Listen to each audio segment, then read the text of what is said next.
ઉદાહરણનો બીજો દાખલો. સમબાજુ ત્રિકોણ એબીસીના દરેક શિરોબિંદુ પર m કિલોગ્રામ જેટલું દળ ધરાવતા પદાર્થો રાખેલા છે. તમે આકૃતિની અંદર જોઈ શકો છો. અહીંયા એ બિંદુ છે, એના ઉપર m દળ છે, પછી બી બિંદુ છે અને સી બિંદુ છે. દરેક ઉપર m દળ ધરાવતા પદાર્થો રાખેલા છે. તો એ ત્રિકોણના મધ્ય કેન્દ્ર G પર મૂકેલા 2m એટલે 2m જેટલું દળ શિરોબિંદુ ઉપર હોય એના કરતાં મધ્ય કેન્દ્ર ઉપર ડબલ દળ મૂકેલું છે.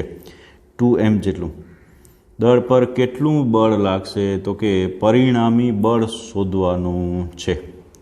કેના ઉપર પરિણામી બળ શોધવાનું છે? તો કે શિરોબિંદુ પર જે દળ છે m એને લીધે 2m મધ્ય કેન્દ્ર ઉપર જે દળ છે એના પર લાગતું પરિણામી બળ શોધવાનું છે. તો આકૃતિ પર ધ્યાન લઈ જઈએ. આકૃતિ બહુ જ મહત્ત્વની છે સમજવામાં. થોડી આકૃતિ મોટી દોરવાની, 8 લીટીની, જેથી આકૃતિની અંદર બધી જ વસ્તુ છે એ આવી જાય. ઓકે, હવે દરેક શિરોબિંદુ વડે મધ્ય કેન્દ્ર ઉપર જે 2m દળ છે એના પર આકર્ષી પ્રકારનું બળ લાગશે. ગુરુત્વાકર્ષી બળ આકર્ષી પ્રકારનું બળ છે, એટલે આકર્ષી પ્રકારનું બળ લાગે છે. કેવી રીતે લાગશે? તો જો એ વડે જી પર લાગતું બળ, FGA એટલે કેવી રીતે વાંચું પાછળથી, જેમ કેમ F12 તો 2 વડે 1 પર લાગતું બળ, તો FGA એ વડે જી પર લાગતું બળ. જી પર લાગતું બળ છે, સદિશ જી પર દોરવાનો. કઈ તરફ લાગશે? આકર્ષી બળ છે એટલે એ તરફ લાગે છે. હવે આ બળ y અક્ષ ઉપર છે એટલે એના ઘટકો પાડી શકાય નહીં. રાઈટ? XY સમતલમાં હોય તો એના ઘટકો પડે. y અક્ષ ઉપર છે એટલે એના ઘટકો પાડી શકાશે નહીં. બીજું, અહીંયા બધી જગ્યાએ બળ જે હોય એમાં આવી રીતે સદિશની નિશાનીઓ આવશે. આ ખાસ ધ્યાનમાં રાખજો. ચાલો, FGની વાત થઈ ગઈ. પછી બી વડે જી પર લાગતું બળ કેવી રીતે દોરી શકાય? તો કે આવી રીતે. આ છે બી વડે જી પર લાગતું બળ. અને એવી જ રીતે સી વડે જી પર લાગતું બળ કેમ દોરી શકાય? આવી રીતે FGC વડે એને દર્શાવવામાં આવે છે. તો 3 બળો થઈ ગયા. એ વડે જી પર લાગતું બળ, બી વડે જી પર લાગતું બળ, સી વડે જી પર લાગતું બળ. ઓકે, હવે એના ઘટકો પાડી શકાય. તો FGAના સૌથી પહેલાં કોઈ ઘટકો પડશે નહીં. તો કોના કોના ઘટકો પડશે? તો કે FGB છે એ XY સમતલમાં છે તો એના ઘટક પડશે. એક y અક્ષને અનુલક્ષીને અને બીજો જે છે એ x અક્ષને અનુલક્ષીને. આવી રીતે લખી શકાય. રાઈટ? પછી ખૂણાઓ ચેક કરીએ તો બી થી કરીને જી જે રેખા છે એને જોડી દઈએ તો આ જે છે રેખા, એ રેખા બરાબર અડધો ભાગ કરે છે ખૂણાનો. સમબાજુ ત્રિકોણ છે એટલે અડધો ભાગ થાય. તો આ જે ખૂણો છે એ 30 ડિગ્રીનો થાય. જો આ ખૂણો છે એ 30 ડિગ્રીનો હોય તો યુગ્મ કોણ અનુસાર ઉપરનો ખૂણો છે એ 30 ડિગ્રીનો થાય. તો FGB જે છે એના ઘટકનું નામ શું થાય? તો કે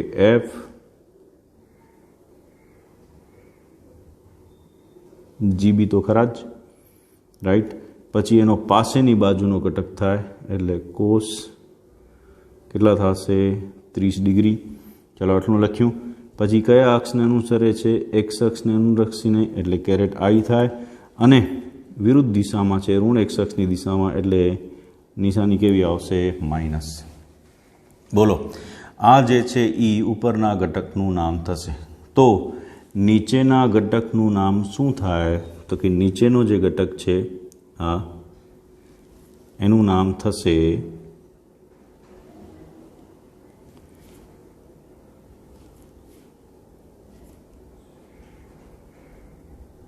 આ જે ઘટક છે એનું નામ શું થશે? તો કે નીચેની દિશામાં છે એટલે ઋણ y અક્ષની દિશામાં છે. કોનો ઘટક પડે છે? તો કે FGB. પછી એ સામેની બાજુ થાય એટલે સાઇન 30 ડિગ્રી અને y અક્ષને અનુસરે છે એટલે શું આવશે? Caret J. બસ. તો આ જે છે એ FGBના ઘટકો પાડી શકાય. એટલે જ કહું છું આકૃતિ મોટી દોરજો એટલે બધી જ વસ્તુ અંદર સમાઈ જાય. ચાલો, FGCના ઘટકો પાડો. એક ઘટક છે આ રીતે એક્સ અક્ષને અનુલક્ષીને અને બીજો ઘટક છે એ આ રીતે દોરી શકાય. કોને અનુલક્ષીને? વાય અક્ષને અનુલક્ષીને. ચલો, તો એક્સ અક્ષને અનુલક્ષીને ઘટક છે એ 30 ડિગ્રીને અનુલક્ષીને કેવી રીતે લખી શકાય? તો કે એફ જીસી તો છે જ, પાસેની બાજુનો ઘટક છે એટલે કોસ અને ખૂણો કેટલો થશે? 30 ડિગ્રી. કયા અક્ષને અનુસરે છે? એક્સ અક્ષ એટલે કેરેટ આઈ. નિશાની કેવી આવશે? ધન એટલે પ્લસ આવશે. ચલો, અહીંયા નીચે શું લખી શકાશે? તો કે એફ જીસી સાઇન કેટલા થશે? 30 ડિગ્રી કેરેટ જે. નિશાની કેવી આવશે? માઇનસ, કારણ કે ઋણ વાયક્ષની દિશામાં છે. રાઈટ. તો આવી રીતે એફ જી એ વાયક્ષને અનુલક્ષીને છે એટલે એના કોઈ ઘટકો પાડી શકાશે નહીં. એફ જીબી એક્સ વાય સમતલમાં છે, એના બે ઘટક પાડી શકાશે, બંને ઋણ થશે. એફ જીસી છે એ પણ એક્સ વાય સમતલમાં છે, એના બે ઘટક પાડી શકાશે, એક ધન એક્સ અક્ષની દિશામાં છે, એક ઋણ એક્સ અક્ષની દિશામાં. એ પ્રમાણેના એકમ સદીશો છે એ લખી શકાય. રાઈટ. તો આ રીતે આખી આકૃતિ છે એ દોરવાની રહેશે, જેથી આકૃતિની અંદર બધી જ વસ્તુઓ છે એ આવી જાય. ચલો આગળ વધીએ. ત્રિકોણના મધ્ય કેન્દ્ર જી પર મૂકેલા 2m દળ પર કેટલું બળ લાગશે?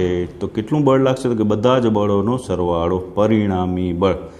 પરિણામી બળ માટે આપણે શું જોશે? તો કે પહેલાં 3 બળ જોશે. 3 બળને કઈ રીતે લખી શકાય? તો કે ઓરિજિનલ સૂત્ર શું થાય? તમે જો ગુરુત્વાકર્ષણ બળનું ઓરિજિનલ સૂત્ર કાઢવું હોય તો કેવી રીતે લખી શકાય? તો આપણી પાસે જે સૂત્ર છે ગુરુત્વાકર્ષણ બળનું એ આ પ્રમાણે છે. એફ બરાબર આપણે એમ લખીએ છીએ, એફ બરાબર G m1 m2 by R square. Right. તો એના પરથી લખી શકાય એફ બરાબર જી, પછી m1ની જગ્યાએ હું લઉં છું દાખલા તરીકે m2ની જગ્યાએ મધ્ય કેન્દ્ર ઉપર જે દળ હતું એ કેટલું આપેલું છે? 2m, બમણું છે. અને છેદમાં અંતર. હવે અંતરને અહીંયા અલગથી નામ આપેલું છે. અંતર જે છે એને શું નામ આપેલું છે? તો કે અંતર જે છે એ જી પર મૂકેલા 2m દળ પર કેટલું બળ લાગશે એમ પૂછેલું છે. હા, જો અહીંયા લખ્યું છે એજી, બીજી અને સીજી બરાબર કેટલા લેશો? 1 મીટર. આપણે શરૂઆતમાં આપણે એલ કહી દઈએ છીએ અને પછી છેલ્લે એલ બરાબર કિંમત મૂકી દેશું 1 મીટર. ઓકે, તો એ પ્રમાણે એલ લેવાના છે. તો અહીંયા જે ગુરુત્વાકર્ષણનો નિયમ છે એમાં આરની જગ્યાએ આપણે શું લઈએ છીએ? L square. બસ, તો આટલું ધ્યાનમાં રાખીએ. હવે આના પરથી શું લખી શકાય? એફ બરાબર જી એમ 2m અને એલ સ્ક્વેર. તો એ દરેકમાં આવશે. એફ જી એ બરાબર શું લખી શકાય? સવાલ, એફ જી એ બરાબર શું લખી શકાય? તો કે એફ જી એ બરાબર, યાદ કરો, એકમ સદિશ બરાબર સદિશ છેદમાં સદિશનું માન. એકમ સદિશ બરાબર સદિશ છેદમાં સદિશનું માન. તો સદિશ બરાબર લખાય સદિશનું માન ગુણ્યા એકમ સદિશ. એટલે સદિશનું માન એટલે શું લખાશે? તો કે ખાલી એફ જી એ અને એની દિશામાંનો એકમ સદિશ એટલે કેટલા થશે? કેરેટ જે. તો કેરેટ જે તો અહીંયા મૂકેલા છે. બાકી રહેશે એફ જીએ. એફ જીએ ને આપણે હમણાં જ જે આપણે ચર્ચા કરી ગયા, આ એફ બરાબર જી m2m બાય એલ સ્ક્વેર અનુસાર કિંમત મૂકી શકાય. તો જી m2m બાય એલ સ્ક્વેર એટલે એફ જી એ થશે અને ઇન્ટુ થશે કેરેટ જે. અચ્છા, એફ જી એ લખો, એફ જીબી લખો, એફ જીસી લખો, એના જ્યારે મૂલ્ય કાઢશું ત્યારે એ તો કેટલા આવશે? સરખા જ આવશે. હા, એના જે મૂલ્ય છે એ કેટલા આવશે? GM into 2m by L square, GM into 2m by L square, GM into 2m ના છેદમાં એલ સ્ક્વેર. મૂલ્યો છે એ બધા કેવા આવશે? સરખા જ આવશે. ચલો, હવે ફરી પાછું ત્રિકોણની અંદર આવી જાઓ. તો ત્રિકોણની અંદર જે પ્રમાણે ઘટકો છે એ પ્રમાણે શું લખી શકાશે? ચેક કરો. FGB, FGAની વાત થઈ ગઈ, FGAની વાત થઈ ગઈ. હવે FGBની વાત કરીએ તો FGB બરાબર શું લખાય? તો કે FGB બરાબર માઇનસ FGB કોસ 30 કેરેટ આઈ અને માઇનસ FGB સાઇન 30 કેરેટ જે. તો જો માઇનસ એફ જીબી બારે લઈ લીધા છે એટલે એની કિંમત 1 મૂકી છે, જ્યાં એફ જીબી બરાબર શું થશે GM2M/L², એટલે બાર લઈ લીધા એટલે એની કિંમત મૂકી છે 1 માઇનસ cos 30 ડિગ્રી કેરેટ આઈ માઇનસ sin 30 ડિગ્રી કેરેટ જે. અહીંયા તમે 1 નહીં લખો તો ચાલશે, સીધું માઇનસ cos 30 ડિગ્રી કેરેટ આઈ માઇનસ sin 30 ડિગ્રી કેરેટ જે લખી શકાય. એવી જ રીતે FGCની વાત કરીએ તો FGCના શું ઘટક વાળ્યા હતા તો કે x અક્ષ ધન હતો અને y અક્ષ છે એ ઋણ હતું, તો એ પ્રમાણે FGC બારે GM2M/L² એ બારે બાકી રહેશે cos 30 ડિગ્રી આઈ જો x અક્ષ ધન છે અને માઇનસ sin 30 ડિગ્રી કેરેટ જે. તો FGA GB અને GC છે એને આ રીતે લખી શકાય. જી પર રહેલા કણ પર લાગતું પરિણામી બળ, ફાઇનલી પહોંચ્યા પરિણામી બળ એટલે ત્રણેય બળોનો સદિશ સરવાળો. ત્રણેય બળોનો સદિશ સરવાળો, ચાલો કિંમત મૂકો. એલની કિંમત કેટલી મૂકશો 1, એટલે બાકી શું બચશે GM2M એ કાઉન્સની બારે અને બાકી FGA પ્લસ GB અને F પ્લસ GC બધાની કિંમત મૂકી દેવાની. sin 30 ડિગ્રી કેટલા છે 1/2, sin 30 ડિગ્રી કેટલા છે 1/2. cos 30 ડિગ્રીનું શું થાય છે તો જો માઇનસ cos 30 ડિગ્રી કેરેટ આઈ પ્લસ cos 30 ડિગ્રી કેરેટ આઈ ઉડી જાય છે એટલે એ નીકળી જશે. બાકી 1 કેરેટ જે રહેશે એ કેરેટ જે આ રહ્યો, માઇનસ પ્લસ cos 30 ડિગ્રી ઉડી ગયા એના 0 કર્યા છે અને માઇનસ sin 30 ડિગ્રી કેરેટ જે માઇનસ sin 30 ડિગ્રી કેરેટ જે એટલે -2 sin 30 ડિગ્રી કેરેટ જે લખી શકાય. -2 બે વાર છે એટલે 2 થશે, જેમ x પ્લસ x 2x થાય એમ -x -2xની જેમ -2 આવશે. sin 30 ડિગ્રીની કિંમત મૂકી છે 1/2 અને છેલ્લે આવશે કેરેટ જે. ઓકે, સાદરૂપ આપીએ છીએ કેરેટ જે બે ઉડી જશે તો કેરેટ જે આવશે જે માઇનસ જે કેટલા થશે 0. યાદ રાખજો 0 આમ નહીં લખીએ, શું લખશું શૂન્ય સદિશ. તો પરિણામી બળ જે છે એ કેટલું થઈ જશે 0. શું સમિતિ છે, તમે ત્રિકોણ લ્યો કે ચોરસ લ્યો તો એમાં કેન્દ્ર પર રહેલું જે દળ હોય, શિરોબિંદુ ઉપર બધા દળ સમાન હોય ને કેન્દ્ર પર દળ હોય તો ગમે તેટલું દળ કેન્દ્ર ઉપર હોય પણ પરિણામી બળ કેટલું થઈ જાય 0. રાઈટ. તો આ ચેપ્ટરમાં આજે દાખલો આપેલો છે એની અંદર સૌથી મહત્વનો ભાગ છે આકૃતિ, અને આકૃતિ પરથી FGA, FGB અને FGCના સૂત્રો લખવા એ સૌથી મહત્વનો ભાગ છે. શરૂઆતના ભાગમાં તમે આમ પણ લખી શકો છો FGA નું મૂલ્ય બરાબર FGB નું મૂલ્ય બરાબર FGCનું મૂલ્ય. શું કામ આમ લખી શકાય? કારણ કે અંતર L જે છે શિરોબિંદુ અને મધ્ય કેન્દ્ર વચ્ચેના અંતરો સમાન હોવાથી FGA બરાબર FGB બરાબર FGCનું મૂલ્ય સમાન થાય અને એના બરાબર લખી શકાય GM2M/L². આવી રીતે તમે આગળ લખીને પછી કરશો તો પણ થઈ શકશે, જેથી તમને કિંમતો મૂકવામાં ખ્યાલ આવે કે શા માટે ત્રણ વિભાગની અંદર GM2M/L² છે એ કિંમત મૂકી છે.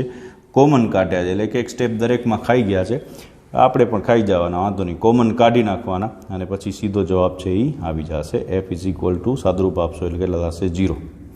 ઓકે, આ થયો એ વિભાગ. હવે જે વાત કરવાની છે એ બી વિભાગની છે. જો શિરોબિંદુ એ પરનું દળ બમણું કરવામાં આવે તો કેટલું બળ લાગશે? શિરોબિંદુ એ પરનું દળ છે એટલે આ દળ જે છે એની જગ્યાએ આપણે શું લખી શકીએ 2m. તમે આકૃતિ ફરીથી દોરી શકો આખી. જો આ 2m કરશો તો અહીંયા 2m × 2m થશે. તો આ બંને જે છે GB અને GC તો સરખા જ રહેશે, પણ FGA જે છે એ હવે બદલાઈ જશે. FGA બરાબર શું લખી શકાય તો કે G દળ બમણું કરવામાં આવ્યું છે એટલે એ પરનું દળ 2m, મધ્ય કેન્દ્ર પરનું દળ 2m અને છેદમાં શું આવશે L². જે અહીંયા m2m હતું એ 2m × 2m 4m² છે એ થઈ જશે. ચેક કરો શું કર્યું છે તો કે એ પરનું દળ છે એ બમણું કરવામાં આવે છે. પરિણામી બળ FR ડેશ કરી નાખ્યું કારણ કે FR આગળ કરી ગયા. FGA plus FGB plus FGC કિંમતો મૂકીએ તો FGB ને FGCની કિંમતનું સાદરૂપ આગળ આપી ચૂક્યા છીએ એટલે બધી વાર્તા નથી કરી. ડાયરેક્ટ લખ્યું છે 2gm², 2 sin 30 ડિગ્રી કેરેટ જે કેવી રીતે આવ્યું તો કે આગળના સાદરૂપ પરથી, હા આ જે સાદરૂપ છે એના પરથી એ જવાબ આવશે, ચેક કરી લેજો। હું આગળ વધું છું। આ જે છે આપણે લખવાનું એલની કિંમત 1 હોય તો 4gm² લખી શકાય, જે હમણાં જ આપણે વાત કરી ગયા ઉપર, હા 2m × 2m કેટલા થશે 4m, અને 4gm² થશે, l² જે છે એ કેટલા થઈ જશે 1, એટલે 4gm² લખી શકાય। 4gm² એની કિંમત મૂકીએ અને પછી સાદરૂપ આપવાનું, sin 30 ડિગ્રી 1/2 થાય, 4 - 2 કેટલા થશે 2। ફાઇનલી એ બધે સદીશ બનાવજો, રહી ન જાય કોઈ જગ્યાએ। ફાઇનલી જો એક શિરોબિંદુ પર દળ બમણું કરવામાં આવે તો પરિણામી બળ 2gm² કેરેટ જે મળે છે। તો સદીશના સ્વરૂપમાં બહુ જ સારો દાખલો છે। ઓછામાં ઓછો 2 વાર લખજો, તૈયાર કરો પછી મોઢે 2 વાર લખજો, ત્યારે સદીશો ઉપર ગ્રીપ આવશે, નહીંતર શું થશે સદીશ નિશાનીઓમાં ભૂલ થયા જ કરશે। એટલે રિક્વેસ્ટ છે કે 2 વાર લખજો, જેથી તમને ક્યાંય કોઈ જગ્યાએ વાંધો આવે નહીં। બસ, હા સરસ રીતે લખીને તૈયાર કરજો।